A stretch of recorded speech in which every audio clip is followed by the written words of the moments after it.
వరలక్ష్మి వ్రతం every year చేసి ఒక్క ఇయర్ స్కిప్ చేస్తే ఏమైనా అవుతుందా నాకు కామెంట్లో చెప్పండి. కొంతమంది అయితే అంటున్నారు అట్లా స్కిప్ చేయదు ఏదో ఒకటి అవుతుంది అని చెప్పి. బట్ మనకు అసలు సెట్ కానప్పుడు మనం ఏం చేస్తాం చెప్పండి. నేను ఈ ఇయర్ స్కిప్ చేశాను. నాకు హెల్త్ బాగాలేకపోవడం వల్ల అయితే స్కిప్ చేశాను.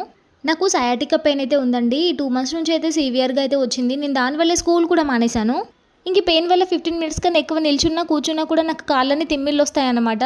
ఇంకా ఇలాంటి సిచ్యువేషన్లో నేను నిల్చొని వంట చేయడం అండ్ కూర్చొని అంతసేపు పూజ చేయడం అంటే ఇంకా నా వల్ల కాదు. ప్రజెంట్ అయితే మెడిసిన్ అయితే యూజ్ చేస్తున్నా 2 మంత్స్ నుంచి. అండ్ కొంతమంది అయితే అనుకోవచ్చు మరి వీడియోస్ అయితే బాగానే చేస్తుంది కదా అని చెప్పి. ఓన్లీ కెమెరా ముందు మాత్రమే నేను ఇట్లా ఉంటా. అండ్ కెమెరా ఆఫ్ చేసిన తర్వాత మొత్తం పడుకొనే ఉంటాను నేను. ఓన్లీ నాకు బోర్ కొట్టకుండా ఇంట్లో ఖాళీగానే ఉంటున్నాను కదా అని చెప్పి అయితే వీడియోస్ అయితే చేస్తున్నా. నేను వంట చేసేటప్పుడు కూడా కిచెన్లోనే చేరేసుకొని ఒక 10 సార్లు కూర్చుంటా వంట కంప్లీట్ అయ్యేంత వరకు. అట్లా ఉంటుందన్నమాట నా సిచ్యువేషన్. బట్ పైకి అయితే యాక్టివ్గా కనిపిస్తా. దీన్ని చూసి ఇంకా అందరూ అనుకుంటారు ఈమె బాగానే ఉంది బట్ ఏంటి బ్యాక్ పెయిన్ అంటుందని. భరించే వాళ్ళకి తెలుస్తుంది బాధ. భక్తి అనేది మన మనసులో ఉండాలి. స్వచ్ఛమైన మనసుతో పూజిస్తే దేవుడు ఖచ్చితంగా కరుణిస్తాడు. అంత బాగుంటే నెక్స్ట్ ఇయర్ అయితే మళ్ళీ కంటిన్యూ చేస్తాను దేవుడిని అయితే. ఆల్రెడీ నేను మొక్కేసుకున్నాను.